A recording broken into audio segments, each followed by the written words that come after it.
Welcome, you're at OTR, Over the Rainbow, Achieving Mental Health for Real. This show is about real people battling real mental issues, and experts with tips to help in the battle. If you want to know more, please check out my trailer. So, if you are serious about battling issues, stay tuned. Your host is Bob Adelman, and his notes about today's episode follows.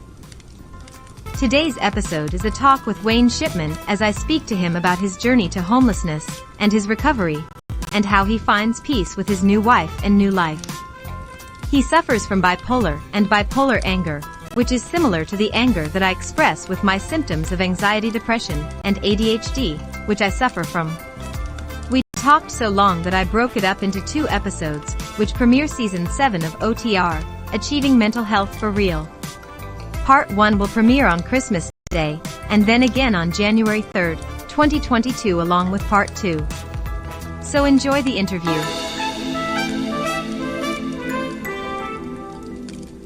Hello, Wayne. Welcome to the show. Thank you so much, Bob. I'm really looking forward to having this talk with you. Yeah. Could you tell the audience a little bit about yourself? Sure. Well, I'm finding out the more I've learned about your story and kind of what you've experienced over the years with ADHD, how much we have in common. So I think a lot of things that I'm talking about with the bipolar issues and borderline disorders and different things I've experienced and suffered with over the years, there's so much similarity that I'm pretty excited about this conversation. I've looked forward to it for a while. It does sound like you have quite a few issues going on. Currently, you're diagnosed as bipolar, is that correct? Yeah, well, bipolar depression was the original diagnosis, and I was going through some homelessness there for a while. What kind of childhood did you have? Did it affect your adulthood? Well, yeah, I mean, my childhood all the way through 18 years old when I left home set me up in such a bad way. When I got out here in the adult world, I literally was set up for failure by, a lot of the traditional teaching and things that I learned in my family with my mother, and especially my mother, because I experienced 5 marriages in the home growing up. And that was by the time I was 12 years old. Wow. By the time I was 12 years old, I had 4 stepfathers coming and going, and eventually it was 5 divorces, When was the first one? How young were you? Because they say the younger you are, the more you're affected by it. My biological father was only in my life for the first couple of years, and she moved on to a different husband. The trouble was for me as I got as a late teenager, 15, 16, 17 years old, I started realizing by interacting and associating with some of my friends at their homes, in their homes, seeing their parents, there was such a striking difference in how their parents had just normal interactions with their teenage sons and how they went about their daily business compared to the home I grew up in. Would you say that your parents had mental illness that was undiagnosed? Yeah, the more I've learned about the real scope of what mental illness is, definitely there was different issues going on, mostly with my mother. Mm-hmm. What I'm discovering is, to be honest with you, it wasn't really called mental illness back then, and especially it wasn't called mental illness kind of where I came from, my genetic heritage. I was born in Kentucky in the Deep South, and as a kid, we literally lived up on what we called in the holler. It was just a kind of a 2-room little house. It had electricity but no running water, and it had an outhouse out in the backyard, that sort of thing. My mother joined the military when I was a real little boy. She joined the Army, and that's what kind of took us away from the Kentucky, the mid-southern lifestyle. Appalachian Mountains, right there in Appalachia. And but most of my relatives at that time, Bob, they spoke with such a hardcore Southern drawl. Right. And they used words and language that when I showed up in my elementary school,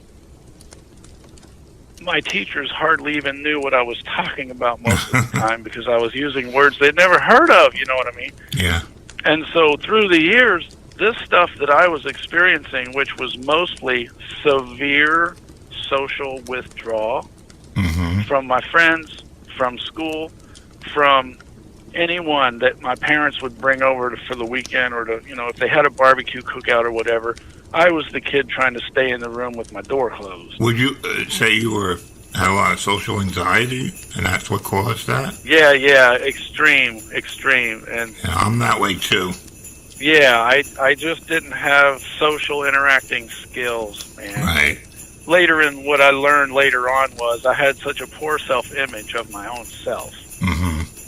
And, you know, my earlier childhood, I don't want to beat it up too much because most of us have had, you know, a pretty hard go at it in our childhood. Some worse than others. You know, so, yeah, and what you and I think we were talking about not long ago when we had the conversation, you and I were in tune with each other. Like, as soon as I would start talking about something, you was just like, I know exactly what you're talking about. Yeah. I think what we were agreeing on was, yeah, we had some hard things happen in our childhood. And as we got into the early adult stages where I wasn't just dating girls anymore, I was actually, you know, I was on the hunt for stability. I wanted to settle down. I wanted somebody to call my wife. I wanted to have kids. I wanted to start a family. I didn't know how to go about that. But as time went on, I realized that the things that came with me, not really from my childhood, but from my whole experience up to when I left as an adult, was such... It's so hard to put a name on it, Bob. It's there were so many superstitions that my mother in particular acted as if was real life. You know, even further than if you walk under a ladder, you have bad luck, and if a black cat crossed your road, you got bad luck. It was worse than that. It kind of sounds like OCD. She probably. Yeah. She was super paranoid about like everything going on, and we were victims always in society. She was victimized by society. We were victims in society, and she had a very strong vendetta to prove that we are somehow equals in society. Right. Yeah. You know, we came from Kentucky. We weren't educated much. She married somebody that didn't write. He couldn't write. He couldn't read and write English, and he jumped from job to job to job. That was my early childhood. But he was the most abusive, drinking, narcissistic, loud, cussing person I've ever known in my life. This was your natural father? No, it's one of my stepfathers. One of the stepfathers. But see, that came with me as one of my personality traits. Of course. The way that I would express myself was being mad, slamming doors, punching the walls, because I didn't have emotional language to explain my feelings. And so what I was doing was reacting what I grew up seeing in my house. And that's always the case. Yeah, and so what that caused for me was a lot of social kind of retaliation. I mean, a lot of, you know, especially my early 20s, up until I was 25, 27 years old, people my age were just so offended by me. They were constantly, like, threatening to fight me and calling me out, want me to, like, they were yelling out, like, come on out here, Wayne, we're going to get it on. And it's like, what in the world did I do? Why do you want to fight me? I didn't even realize I was offending people to that extent. I was just kind of expressing myself. Do you think that you had, do you think that you might have had some ADHD as well? Man, probably, but, you know, the things that happened to me that were discovered by psychiatric evaluations were layered. It wasn't just one thing. And so part of what I try to promote by having these conversations is usually we go into a situation where we're trusting the advice of the doctors, the psychologists, the counselors. We're trusting them because we don't know what to do with our feelings and we don't know what it is. And when they talk to us, it makes sense. But the problem is they come to a conclusion sometimes really quick, a little bit too premature, and then they stand by it. They just stick with it. I know. And so when they first diagnosed me in 2008, it was bipolar depression mixed with bipolar anger, which is a very complex problem. It's kind of like, it's not just that bipolar depression triggers my bipolar anger. They go together. Right. It's sort of this permanent, it's a permanent kind of mindset that my brain, my mind first operates from being offended, and I have to like figure out why I'm feeling so offended, you know, like just the impulsive trigger to be angry comes over me, and I start yelling out, punching things, slamming doors. Not anymore, but then back then I was, and people were so. Yeah, I mean, and that's what alienated me from my children this last time. I blew up. Exactly. Yeah. Because you know why you blow up? Because your feelings are so hurt. It's like you can't stand it, and you just have to blow up. That's what happened to me. Yeah. My daughter and son did something that wasn't all that nice to me, and I told them, and I yelled at them, and I put it on a text message, which was a big mistake. To anybody out there arguing, never put your argument on a text message. And you know, my daughter has practically disowned me now, similar to your situation that you'll talk about in a minute. Yeah. But all of this led to you got married. What year was that? And that you got married? 1991. So I went in the United States Army in 1987, which was almost right out of high school.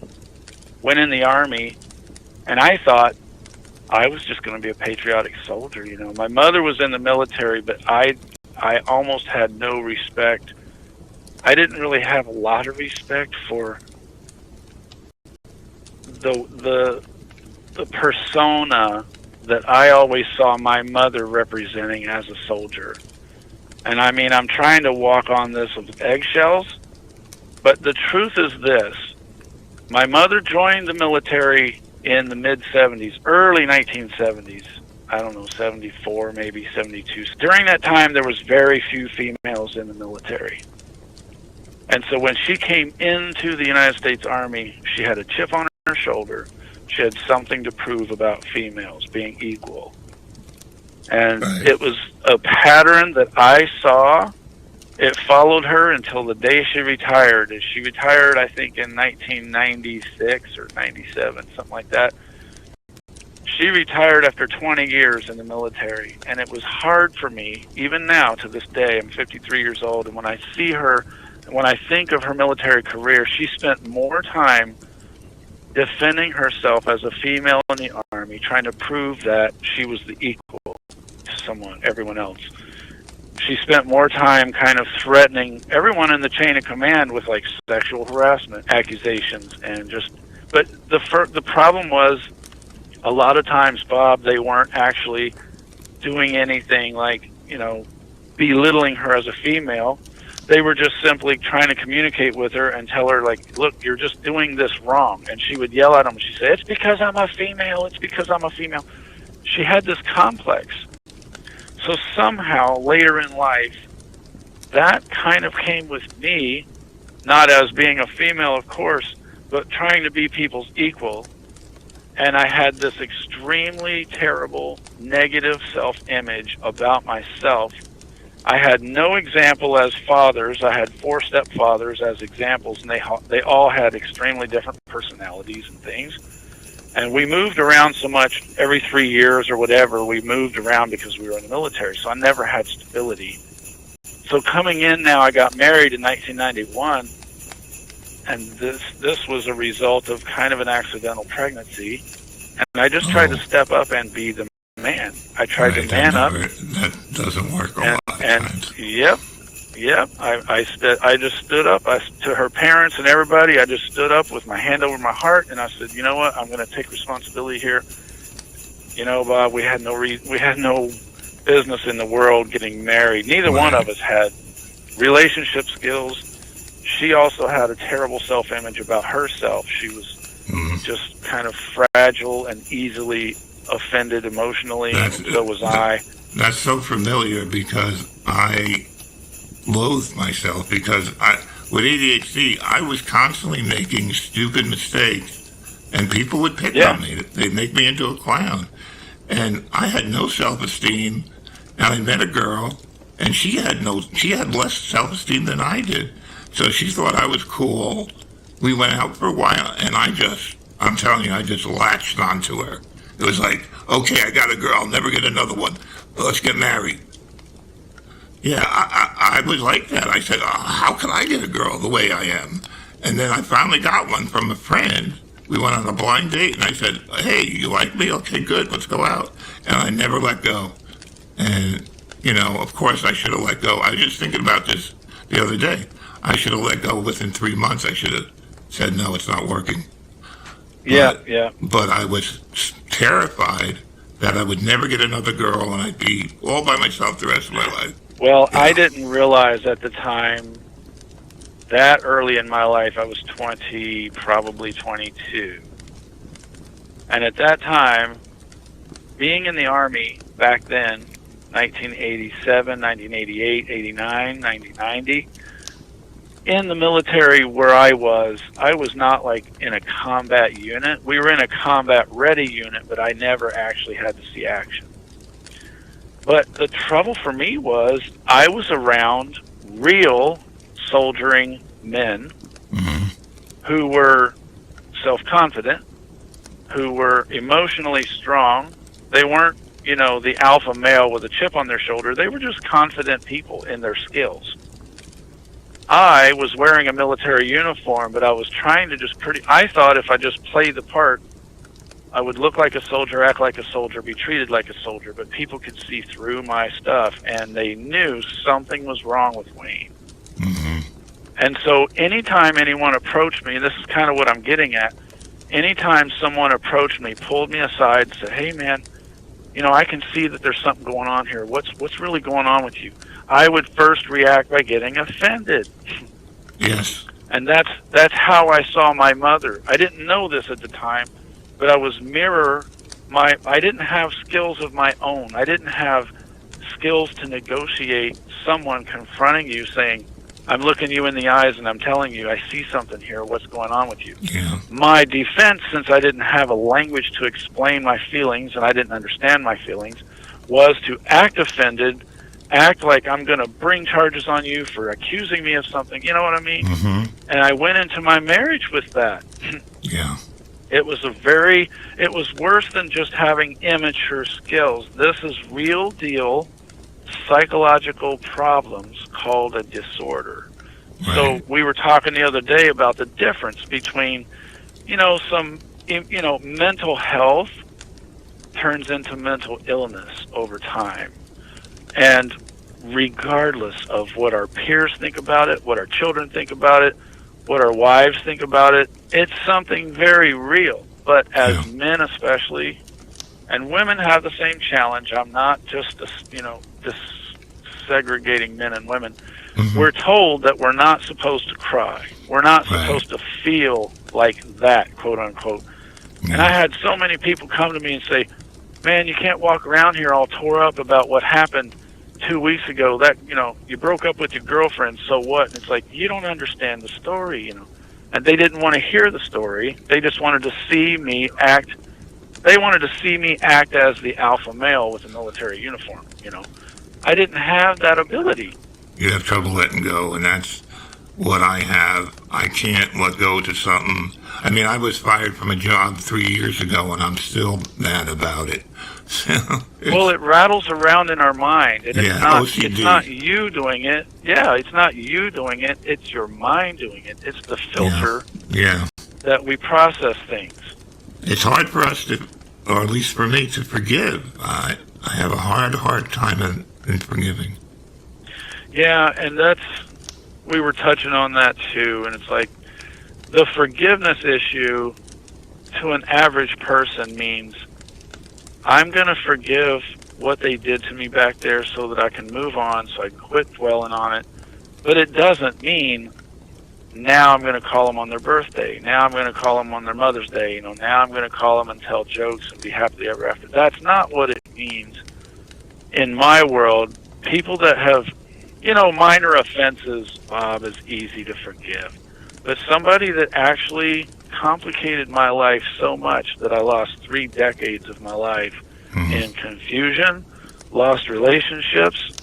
I've got people that have sworn an oath they'll never talk to me again, and this is 10 years after that, and they're still not talking to me. And, you know, even no matter how much I change, no matter how much they see on Facebook or they see me in other public areas where, like, I'm definitely grown beyond the man I was 10 years ago, but to them, the scars are deep.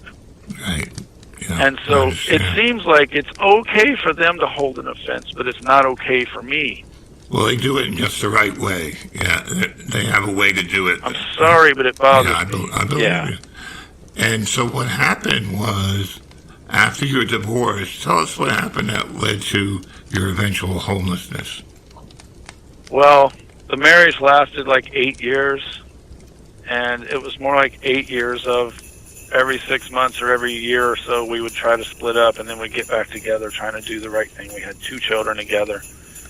I've got 3 children now by 2 different mothers, and these children are all like 30 years old-ish, and each of them have 2 babies or 2 grandchildren. You know, we got 6 grandchildren. My family tree has grown.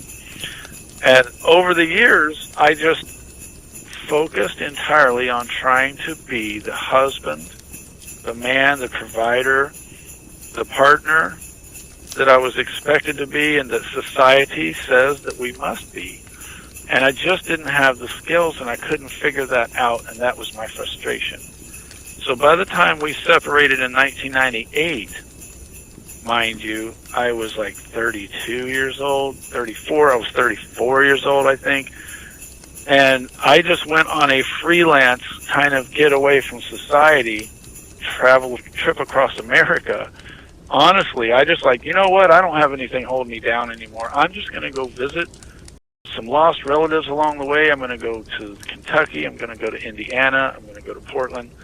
So I kind of bounced around with Greyhound buses, and, you know, the internet was not anything like it is today, but by the year 2000, I was able to pretty much get on the internet and do some basic searches. If I wanted to go to Indianapolis, Indiana, I could get on there and search up and just do, you know, some basic searches and find homeless mission shelters. I could find soup kitchens. I could find labor-ready temp gig jobs that I could do, and I would just go there. Honestly, I didn't know that was homeless.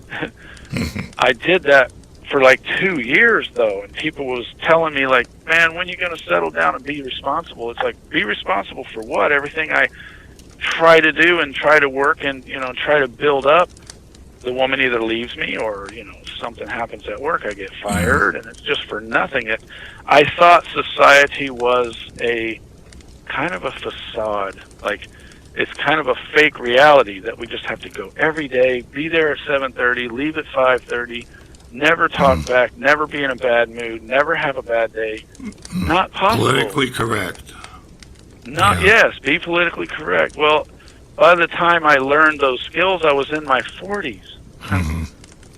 Not when I left home at 18 years old, for crying out loud. So the first, you know, like I said, the first 20 years at least of my life I was a loose cannon. I had no skills. I had no awareness. A lot of the superstitions and things that my family kind of used to joke about kept me so confused about what is reality. They sang Happy Birthday to Jesus, but they also had Christmas snowman and Santa Claus in the same yard. You know, they got a cross, they got a Santa Claus, they got the Easter Bunny, they got Jesus on the cross, they got Sabbath, they got, you know, every holiday of the year they were celebrating. So when it came to religion and spirituality, I had no distinction to know not necessarily what's true or not, but how to actually achieve what we call emotional wellness, being centered from your own values, your own core values. None of that was taught to me. I had to learn it along the way. But I ended up homeless in Portland, Oregon, living out in the woods. Now, did you go on the street as a homeless person, or you were just in the woods? Yeah. Okay. Yeah. Yeah. So you were I got so fed up. Yeah, I got so fed up with, I would get a job, lose a job, get a job, lose a job. I felt so victimized. I couldn't do anything right. Instead of everything I touched turned to gold, everything I touched was broken. So in Portland, the long story is, especially in the year 2002, 2003, and 4, there was like 6,000 homeless people in the metropolitan area. They were everywhere. Homeless culture was just normal there. Mm-hmm. I hadn't really seen that at that scale, And so I was so fascinated with these homeless people because as society, you know, they're so mysterious, right? It's like, who is that guy? Why is he out there? What's he doing? Why don't he get a job? Same questions everybody has. I had the same questions. Well, I started actually hanging out with them on the weekends. I was working as a maintenance tech for apartments, and on the weekend I would just go down there with a backpack on and just hang out. I would go to the missions. I didn't need to be there. I was just hanging out. I'd eat the food and I'd hang out with the homeless people. I was going camping with them on the weekends. You know, there were state parks everywhere in Portland, around the city. Go hang out. And then on Monday I would come back to work and not tell anybody like what I did for the weekend. You know, I was having fun. It was an adventure. So my job experience got so terrible. I found out about a fake adoption that happened to me. My mother actually convinced me to go through with an adoption, and she manipulated me and coerced me for about 4 or 5 years of my teenage years, and literally tricked me into believing that my father was basically a sperm donor. Didn't care, didn't want to be a part of my life. But she was telling him, because she knew where he was, she was writing him letters. Your son doesn't want to be a part of your life. He really loves my husband, Larry, you know, which I didn't like Larry. He was a dork. I didn't like Larry at all, man. Who likes Larry? Well, he was the kind of person, it was hard to catch him telling the truth about things. I've seen that. He was such an obsessive, lying storyteller. I knew him for 16 years, and in 16 years' time, I finally pieced together some of the things that he used to tell me as a teenager and some of the things that he's told my friends and his friends. And it's like, Jesus, man, there was nothing this guy, really, the stories he was telling me all through these years were just load of crap. Yeah. And so now I have this obsessive thing, like, I hate liars. I don't like untruth. I'm the same way. I don't like half-truth. I don't like deception. Well, you've been I don't like being lied to. Your entire life you're lied to. Oh, my God, yeah. I mean, first there's Santa Claus, and then there's Easter Bunny, and then there's God, which we have no proof. And so you were lied to, basically. Yeah, and well, when I found out about this adoption, it hit me like a brick in the face. My anger from my childhood, I used to blame it on that stepdad that used to whip me a lot, punch doors and cuss out loud and couldn't read English. Neil, I used to blame him. And my mother just rode that pony out. She was like, yeah, he really abused us. Well, I confronted her one day and said, why did you marry him twice? You got away from him. I said, the reason I resent you now as a mother, you went back to him and remarried that same guy. And Bob, probably in 5 or 6 years with him, there was 6 or 8 times that she had me and my sister in the car ready to leave. We were leaving. She had suitcases. Yeah. We had food. We were going to her mother's house 200 miles away. She would either turn around and go back, or we would get to Grandma's, and within a day or two he would show up, and we would go back. She had so many chances, and she would keep going back. I was just going to mention, did you ever see a movie called Sling Blade, where the woman was codependent towards the guy? That sounds very familiar to what you're talking about. She was abused by this guy, but she couldn't leave. And that's the syndrome people go through. They get codependent on a person. Yeah, it was similar to that, Yeah. you know. And so by the time I became an adult, my problem was I was so consumed with anger. Like a rage was in me. And this was the bipolar anger. And so when I was in Portland trying to keep jobs, it got to a point where I didn't just blow up on everybody. Somebody would come to me like at lunchtime and say, man, today you seem like you really got a chip on your shoulder. And I would just kind of look at them and say, okay, well, I know how to take care of it. And I would quietly leave. I would just like clock out and leave, not say anything, and never go back. You know, I just got to the point where I just couldn't talk to people because I just felt like they weren't hearing me. And when you were talking about like your family, you got 2 sons and a daughter. Yeah. None of them really have a good relationship. My oldest one is a pastor for an evangelist church, and he's probably the best one because he calls me every week. How you doing, Dad? I know you don't believe in what I believe in, but I'm going to talk to you anyway.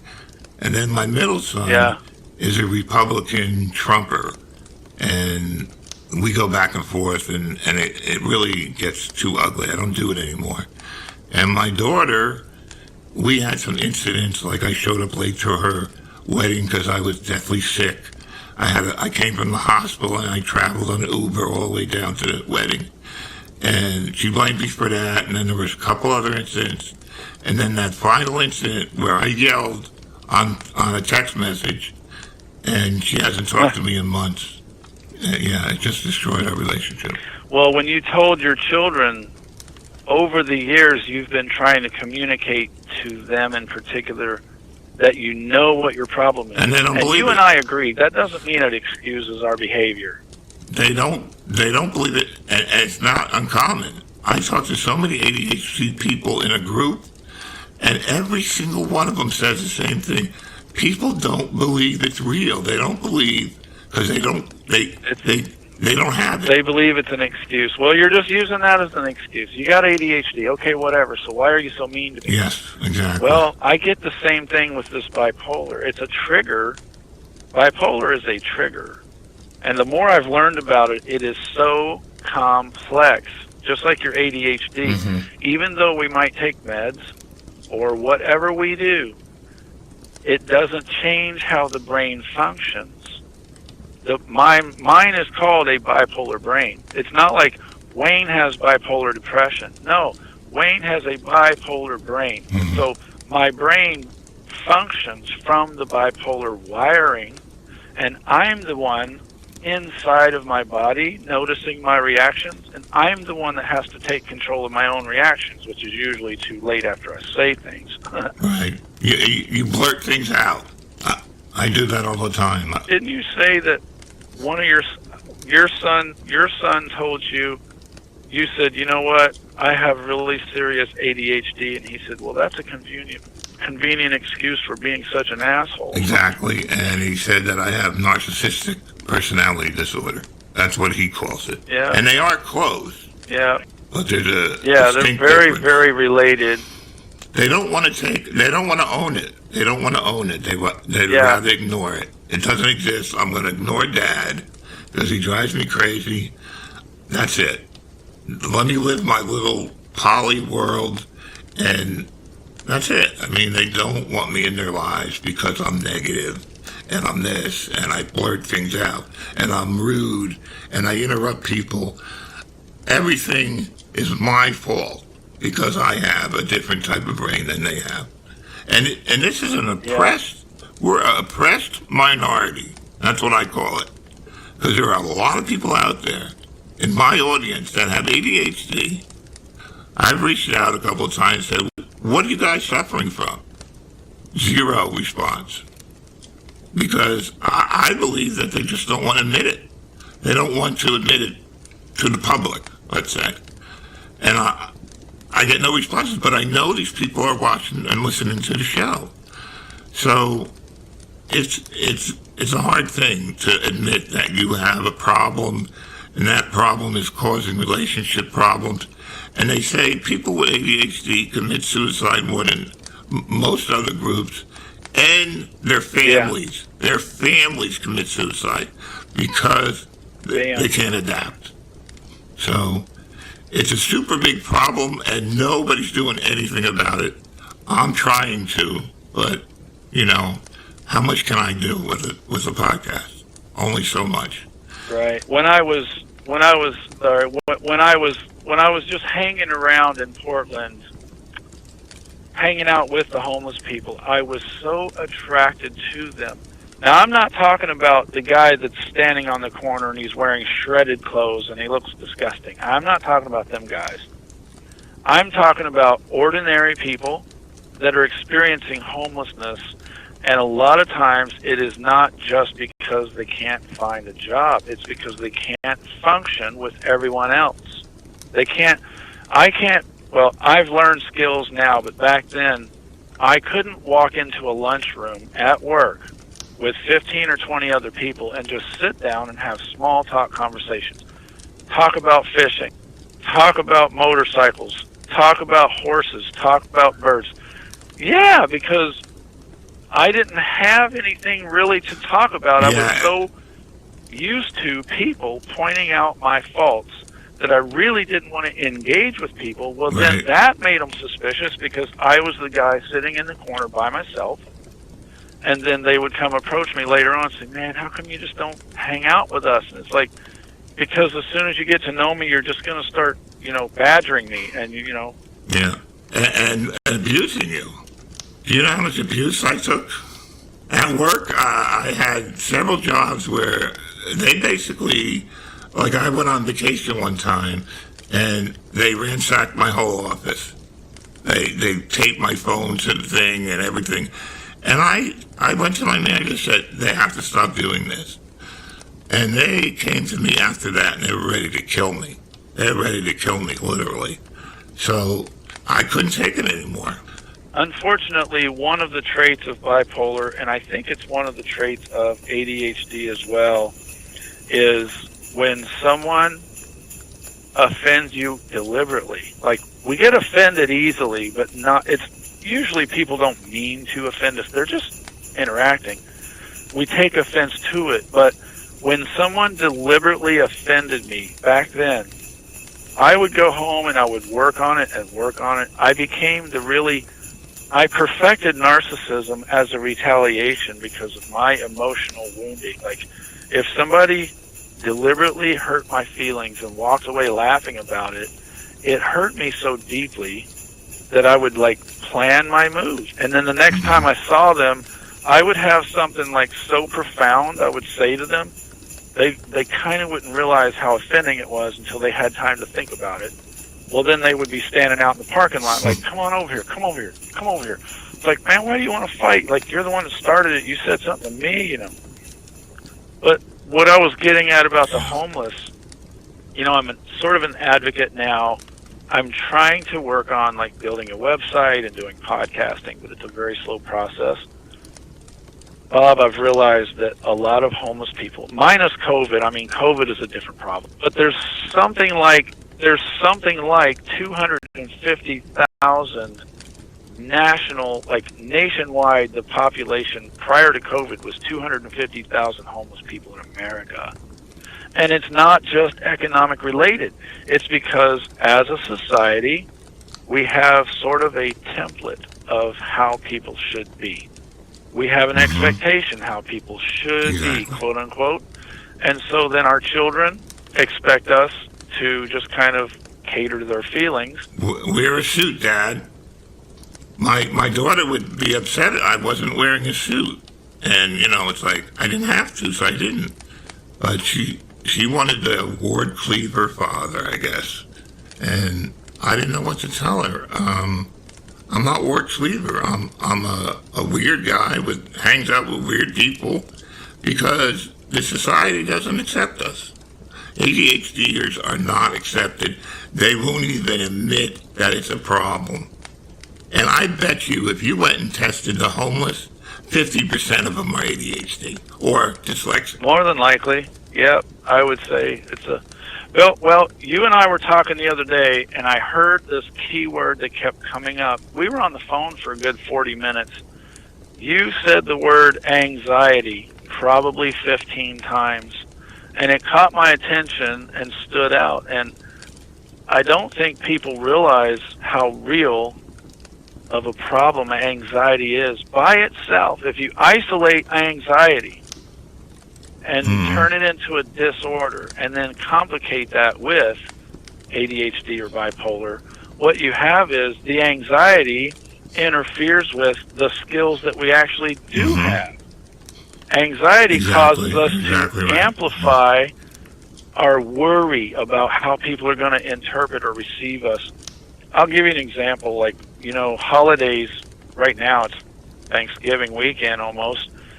Christmas is coming. Oh, great. My anxiety gets so peaked up because I know that, like, I can't make it through Christmas. Well, yeah, I mean, I'm supposed to interact with my children. I'm supposed to send cards. I'm supposed to get on the phone and talk to the grandchildren. And it's like, they don't really want me to. My kids that are adults, they don't want me to get on the phone and be a grandpa to their children. And that's fine. That's okay. But the problem is society makes us feel sort of self-condemned when we don't or when we cannot. And that's the anxiety. But it's not okay. I challenge that. It's not okay. They have to be able to go into the real world and realize that some people have problems. They don't mean to hurt your feelings. They don't mean to yell. Right. But they're your family. Yeah. Families have to stick together. You know, I always wanted a perfect family, and my wife just took the rug and took it out under me and moved them down to Charleston. But I was born and raised in New Jersey, and it's very uncomfortable down here for me. I don't go to church. It's very hard for me to meet people.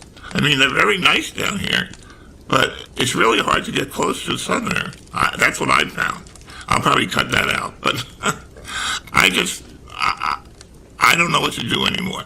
They don't want me here, so you know what? I'm going back to Jersey.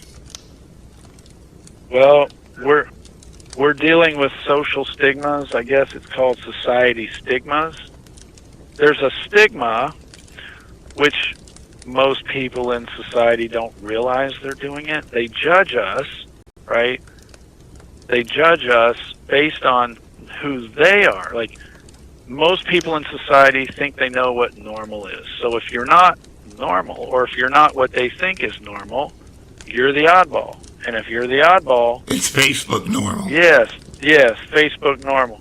So then they analyze you, trying to figure out, like, what your problem is. But then when you get to know them, they don't even realize how much anxiety and ADHD and bipolar and depression that they're dealing with, because they have the social persona that they don't have any problems. They don't have any disorders. They don't have a problem, like, dealing with their emotions, but most people do. I wanted to take your attention to one of your episodes. Really, really touched me deeply. It's called Don't Give Up. Mm-hmm. It was your episode, Don't Give Up. The lady's name was Amy. She couldn't afford to get help. She lived... Amy's was, is it? That you don't cut too deep. If the cut's not too deep, what's the name of yes. that? Yes. She lives in England, right? Yeah, she couldn't afford to get help. Right. She couldn't afford to get help. And that's a part of the challenge for most of us. We don't, not only do we not know where to go, who to talk to get help, but we can't afford to just walk in and start getting help. The government is supposed to help her, but they let her down. And it's... she started cutting herself. Yeah. And I remember you saying, you particularly, you didn't judge her for that. You didn't find judgment for her. Like everybody else did. I lost people on my Twitter because of that. Yeah, well, you saw it as, like, you said it was an act of desperation. She was cutting herself as an act of desperation. And you saw right into that. You saw that.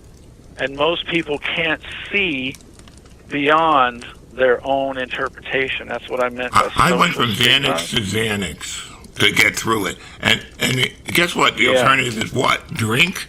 Drug? I mean, cutting is bad, but it's not drinking and drugging. I I did pot for 30 years.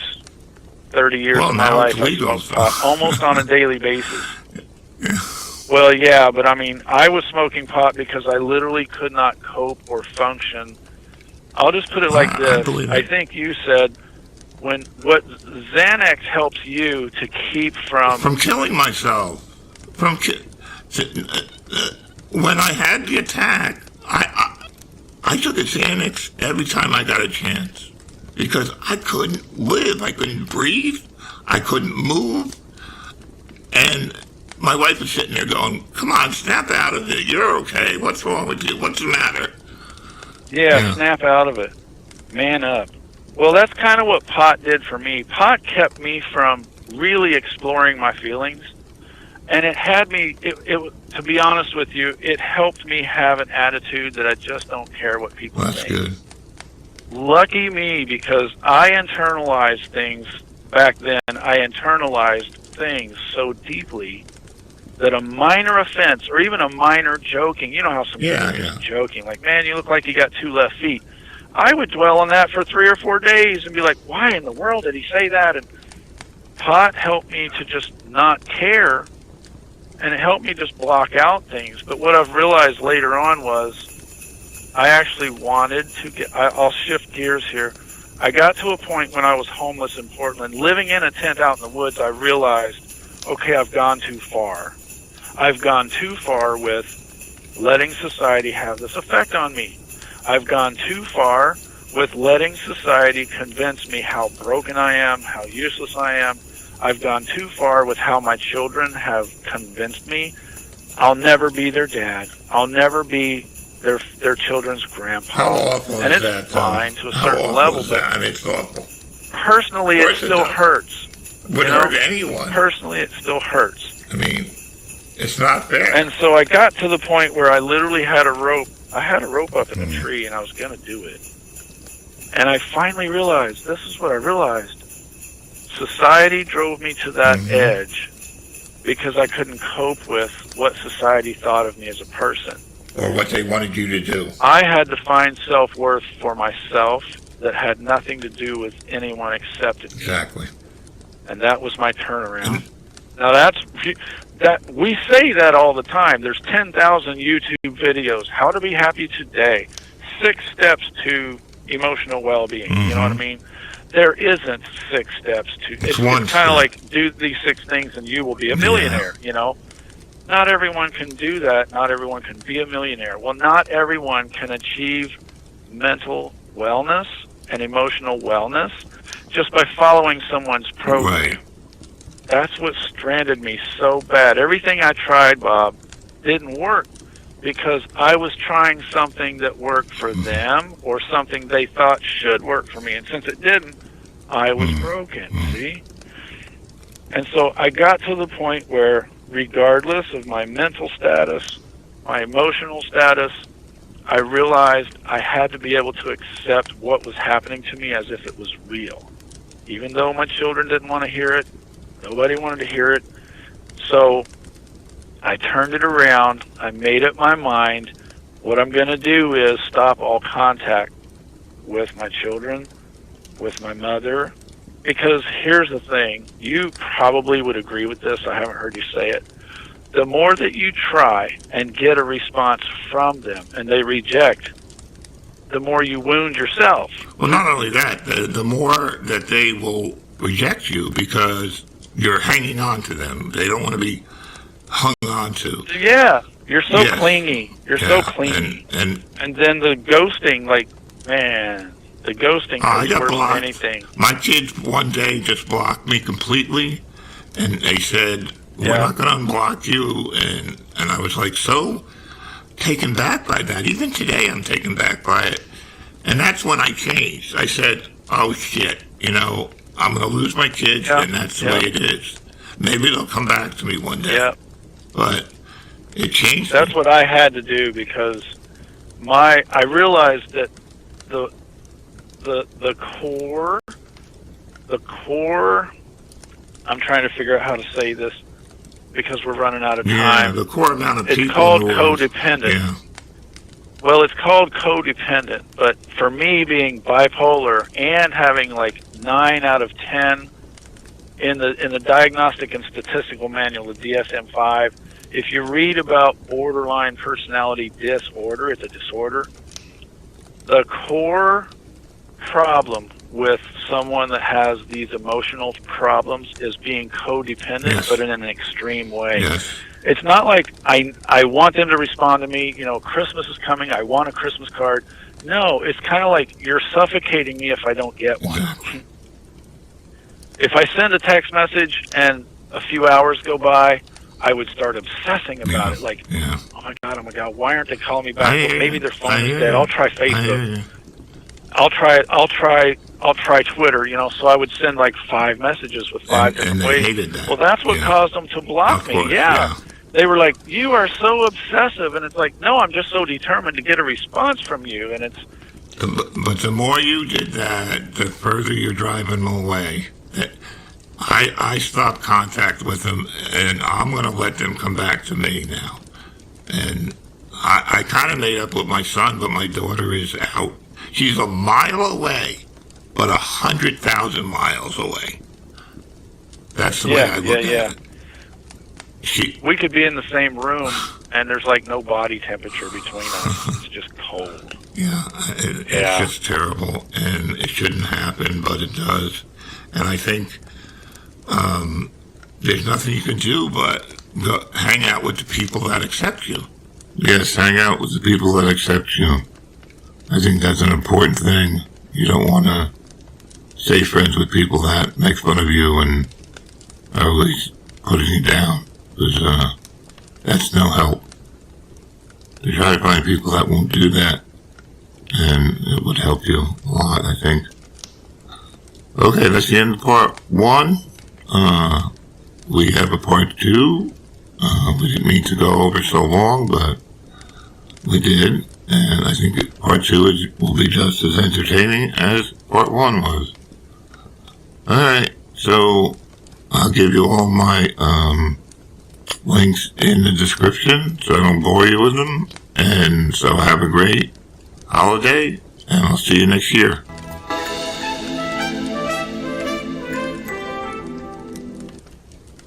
Well, for everyone that stayed tuned, this is for people that are listening on Christmas Day. I hope you have somewhere to go later, or that you're at peace with just being by yourself. Maybe do some meditation. Good day to practice that. I know I'm here by myself, except for my cat. And, I'm just hanging out. I think there may be some football on. I'll watch that. My kids might come over and give me some food. We'll see. It's supposed to be a party for me later, but I never get Christmas Day. My ex-wife gets them on Christmas Day, and I just get to sit by myself. But I'm okay with it. I've been doing it for years and years. I just want to wish everyone on this Christmas Day a very, very Merry Christmas. And I love you if no one else does. Write to me if you need to. Or go see a counselor if you need it. Or call me. You can probably find my phone number somehow. But hang in there. The year's almost over. And next year's going to be good. You don't want to miss part 2 of season 7 premiere. So hang in there. I love you. Take care. Bye-bye.